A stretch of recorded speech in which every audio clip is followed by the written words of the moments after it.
Bonjour et bienvenue sur une nouvelle vidéo sur ma chaîne YouTube, la chaîne du Frussien. Sur cette chaîne YouTube, je vous parle principalement de la Russie d'aujourd'hui. La Russie, pays qui oscille entre tradition et modernité.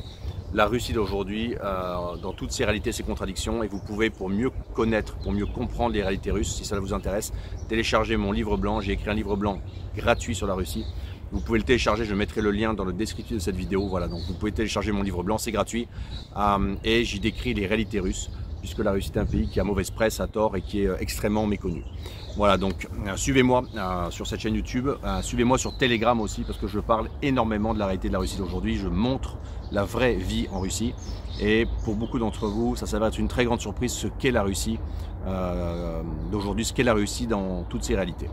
Voilà, aujourd'hui une petite vidéo pour vous parler d'une séquence qu'on m'a envoyée, une séquence absolument incroyable. Une séquence d'un général français qui s'appelle Yakovlev, que vous devez connaître si vous suivez les chaînes YouTube sur la Russie et les news françaises. Un général français qui en fait explique l'opération militaire spéciale russe en Ukraine de la façon suivante, c'est qu'en gros les Russes sont en gros des Mongols et que donc c'est la tradition d'une forme de nomadisme et d'attaque permanente. Et donc, les Russes étant des Mongols, ils attaquent leurs voisins un peu européens, qui serait l'Ukraine. Et ces Mongols de Russes étant pauvres, ils sont absolument surpris de la richesse et de l'opulence qu'ils trouvent en Ukraine. Et c'est pour ça qu'il y aurait eu des pillages de toilettes, notamment, parce que les Russes qui en fait composent le gros des troupes engagées sur le territoire de l'ex-Ukraine et dans le cadre de l'opération militaire spéciale russe, en fait, ce seraient des gens qui n'ont jamais vu de toilette. Que donc ils pillent parce qu'ils vont dans l'Ukraine riche et qu'ils trouvent pour la première fois des télévisions et des toilettes. Alors, on va essayer d'en parler calmement parce que c'est drôle, dans un sens c'est comique. Mais dans un sens, c'est pas drôle. Je voudrais expliquer ce que je pense qui est drôle et ce que je pense qui est pas drôle. La première chose, c'est que, bien entendu, à la chute de l'URSS, l'Ukraine et la Russie ont connu une décennie très difficile.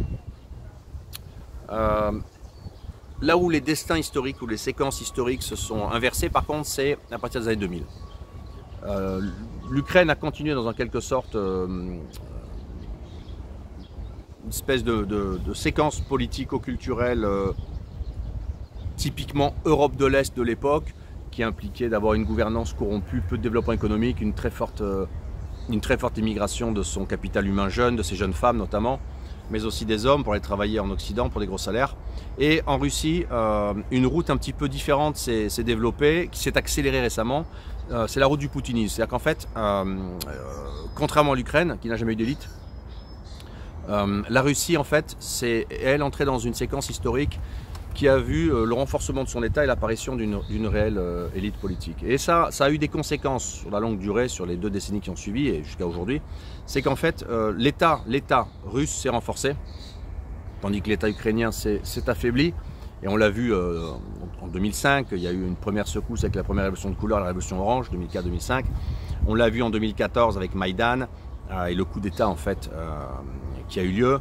On l'a vu avec les manifestations contre cette élection. On l'a vu avec le fait que les électorats étaient toujours coupés en deux entre les occidentalistes, on va dire, et ce qui à l'époque étaient les ukrainophiles, en fait, qui étaient plutôt russophiles.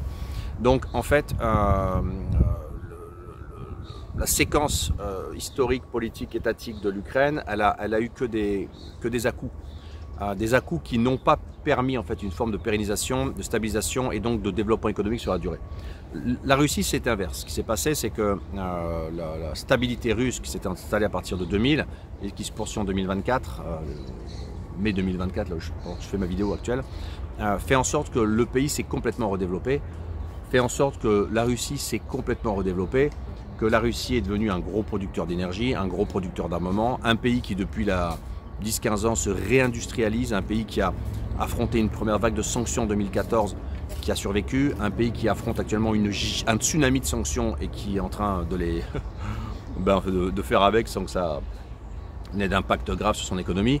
Donc ça c'est possible parce que la Russie en fait est un pays qui s'est extrêmement renforcé en profondeur, un pays qui s'est extrêmement industrialisé, un pays qui produit de la nourriture, qui produit des armes, qui produit des camions, qui produit presque tout en fait.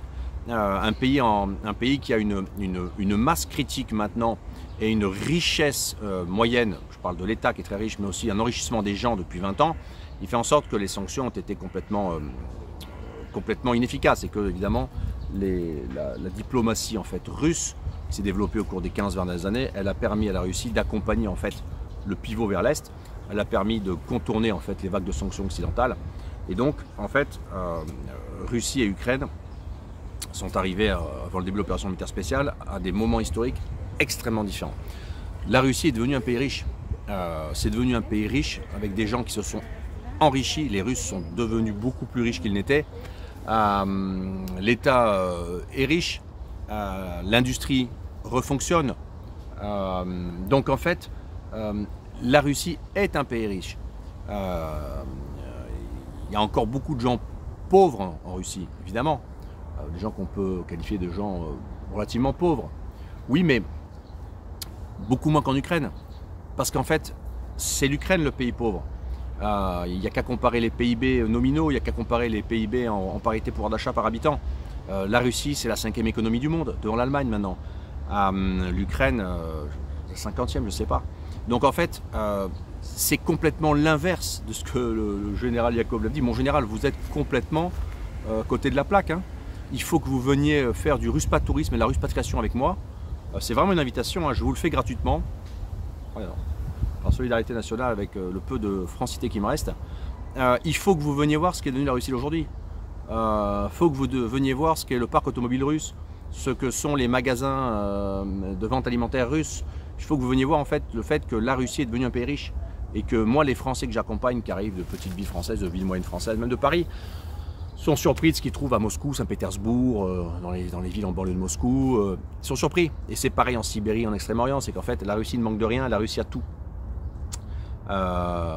C'est la Russie qui est riche. Et bien sûr qu'il y a des Russies. Bien sûr qu'il y a une Russie profonde. Une Russie dite des campagnes, encore on peut qualifier de la 3e Russie. Pour ceux qui s'intéressent, j'avais expliqué ça. C'est qu'il y a une Russie des grandes villes urbaines modernes. Les villes de plus de 1 habitants. Il y a une 2e Russie, c'est la Russie des plus petites villes, qui est une Russie un peu plus soviétique, un peu plus grise, un peu plus la conservatrice. Une 3e Russie qui est la Russie des campagnes, et puis une 4e Russie qui est la Russie des républiques ethniques.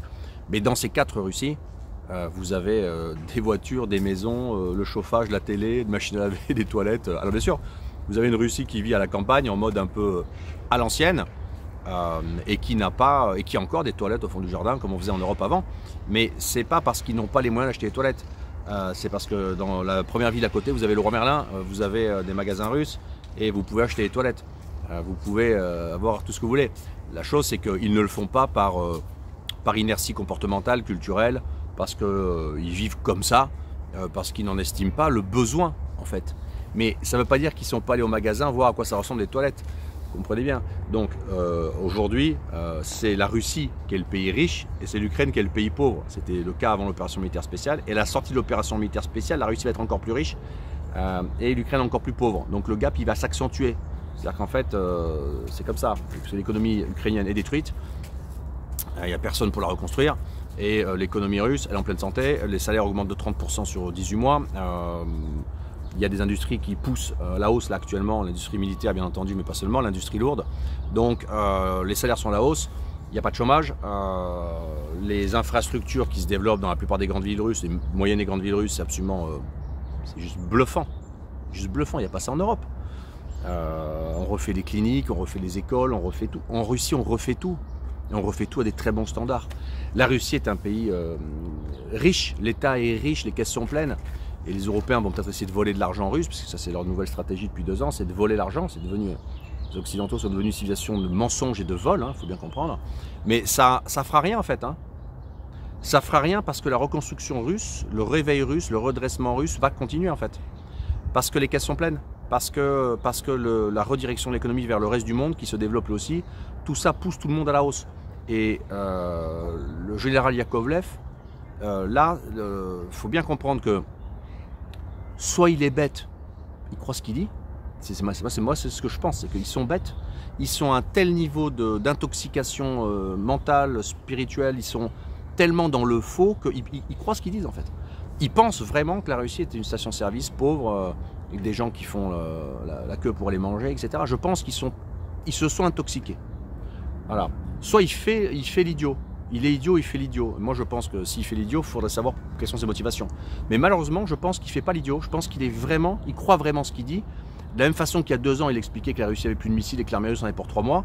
De la même façon qu'il nous expliquait en fait que l'offensive ukrainienne, ça allait faire un carton. De la même façon qu'il nous expliquait que l'économie russe était à genoux. En fait, il se trompe sur tout. Tout ce qu'il dit est faux. Mais tout ce qu'il dit est faux, il le dit sincèrement. C'est parce qu'il se trompe sur ce qu'est la Russie d'aujourd'hui.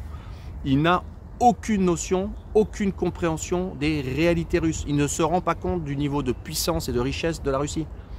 Du niveau de solidité, de résilience de l'économie russe, du commerce en Russie, de l'économie, d'une forme de capitalisme très fort en Russie, très développé comme en Asie, avec au-dessus un État fort. Ils n'ont pas conscience de ça, je crois. Ils sont tellement déconnectés des réalités, ils sont tellement hors sol. Donc ils gouvernent ce pays qu'est la France en étant hors sol. Et là, ils s'engagent dans un conflit militaire avec aucune idée, aucune compréhension de qui ils vont affronter. Et donc, quand on entend des bruits de fond sur les déploiements de troupes françaises à la frontière avec la Russie, il faut bien comprendre qu'ils sont complètement fous. Ils ne se rendent pas compte de ce qu'ils font. Ils ne se rendent pas compte de ce qu'ils font parce qu'ils ne se rendent pas compte de qui ils ont en face. Penser que les Ukrainiens sont des bons Européens riches et que les Russes sont des Mongols pauvres, eh ben, c'est du point de vue économique, politique, c'est juste l'inverse de la réalité. Le réel va être dur, hein. Je pense que le retour au réel, ça va être difficile. Donc c'est juste l'inverse du réel, c'est un grand mensonge. Et la deuxième chose, c'est que c'est retomber exactement dans une symétrique de propagande néo-nazie ukrainienne qui, on voit encore, on peut voir, hein, c'est public, hein, dans les manuels de propagande actuellement scolaires ukrainiens, dans des tracts où on voit des familles ukrainiennes blondes aux yeux bleus, magnifiques, avec des enfants blonds aux yeux bleus, et puis au loin Moscou et le Kremlin, et devant des Asiatiques bridés avec des yeux jaunes, avec des yeux à la chinoise, et de dire bah voilà, nous on est des blancs civilisés occidentaux comme vous, et regardez en face, on affronte les hordes de Mongols. Ah, c'est pas ça, hein, en fait. Hein, faut bien comprendre que 80% du substrat ethnique russe, c'est des Slaves. Slaves orthodoxes. La Russie, c'est ça. Et il y a 20% de minorité. Donc en gros, là c'est absolument fascinant, hein, c'est que à la télé française, hein, je crois que c'est LCI, je ne sais plus, passe un général qui, en plus de se tromper systématiquement sur tout, parce que tout ce qu'il a dit c'est avéré faux, il fait une analyse publique de ce que serait la Russie qui est complètement, non seulement mensongère et fausse, mais elle est politiquement toxique, elle est idéologique, elle est malsaine. Donc c'est grave en fait. C'est grave, je sais pas, je pense que ce qui attend la France, avec des gens comme ça sur les plateaux, qui sont les donneurs d'ordre, qui sont les key opinion leaders, qui sont des gens qui sont en train de faire la guidance du pays, en fait, je pense que le réel va revenir au galop, et je pense que devant, inévitablement, ce qui arrive, c'est le mur. C'est le mur. C'est le mur de gens qui ne se rendent pas compte de ce qu'est le monde dehors. En premier lieu de la Russie. Ils ne se rendent pas compte de ce que c'est la Chine. Ils ne comprennent pas ce que c'est l'Inde. Ils ne comprennent pas ce que c'est la démographie africaine. Ils ne comprennent pas ce que c'est des élites arabes éclairées, comme il y a Dubaï, Arabie Saoudite, qui sont en train de développer des pays qui sont des hubs de modernité. Ils ne se rendent pas compte qu'ils sont en train de se faire déclasser. Mais les premiers déclassés, c'est eux. Et ils vont faire en sorte de déclasser le pays. Voilà, c'était un peu ce que j'avais à dire. Séquence historique, il n'y a plus rien à en sortir, hein. Plus rien. C'est plus rien. La seule chose qu'il y a devant, c'est la pente, la chute, le trou et le mur. Voilà, avec Yakovlev. Yakovlev qui illustre à la perfection l'effondrement et le déclassement de la France. Il est le symbole du déclassement de la France en tant que citoyen français d'origine immigrée et en tant que militaire. Il est le symbole du déclassement de la France. Voilà. Regardez-le bien, regardez son regard quand il parle. Regardez-le bien croire à ces mensonges. C'est juste effroyable. C'est exactement comme à la fin du communisme. Il y avait encore des gens pour vous dire que tout allait bien. C'est exactement la même similitude de séquence historique. Ce qui s'est passé après, c'est l'effondrement du système. Préparez-vous, préparez votre projet vers la Russie, préparez votre ruspatriation, téléchargez mon livre blanc pour savoir ce qu'est la Russie réelle d'aujourd'hui, pas la Russie d'Yakovlev. Suivez-moi sur YouTube, partagez ma chaîne YouTube, likez cette vidéo, suivez-moi sur Telegram où je vais vous parler énormément de la Russie d'aujourd'hui. Et moi je vous dis à très bientôt pour une nouvelle vidéo sur la chaîne du Prussien.